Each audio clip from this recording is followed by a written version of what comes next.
নমস্কার, আলোর পত্রিকা নিউজ চ্যানেল স্টুডিও থেকে আমি প্রজ্ঞা পারিজাত আছি। চন্দ্রনাথ বন্দ্যোপাধ্যায় এর কবিতায় দুর্গাপুর থেকে উনি আমাকে কবিতা পাঠিয়েছেন মে দিবস উপলক্ষে। ওনার কবিতার নাম মে দিবসের লাজ।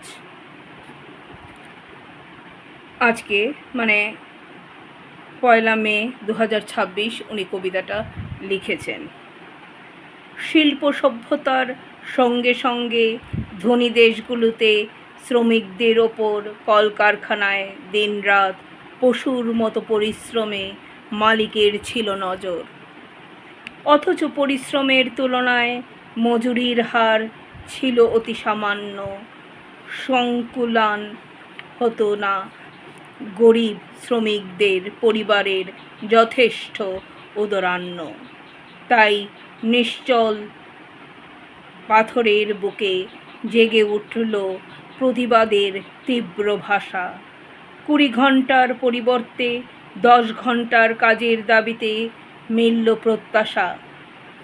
19 শতকের চতুর্থ দশকে এই 10 ঘন্টার কাজের দাবিতে প্রথম ট্রেড ইউনিয়ন আন্দোলন পুঞ্জীভূত হলো সুদূর ফিলাডেলফিয়াতে। তারপর 1864 সালে মার্কসের প্রচেষ্টায় গঠিত শ্রমজীবী সমিতি।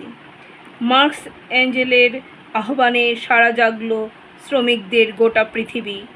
1886 সালে 1 মে চিকাগোতে 8 ঘন্টার জন্য হয়েছিল লড়াই।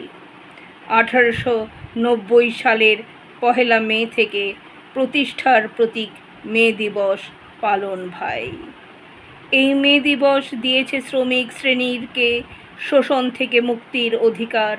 তাই বিদ্যুতের মতো দেশে দেশে ছড়িয়েছে শ্রমিকদের হাতিয়ার হয়ে এই মে দিবস।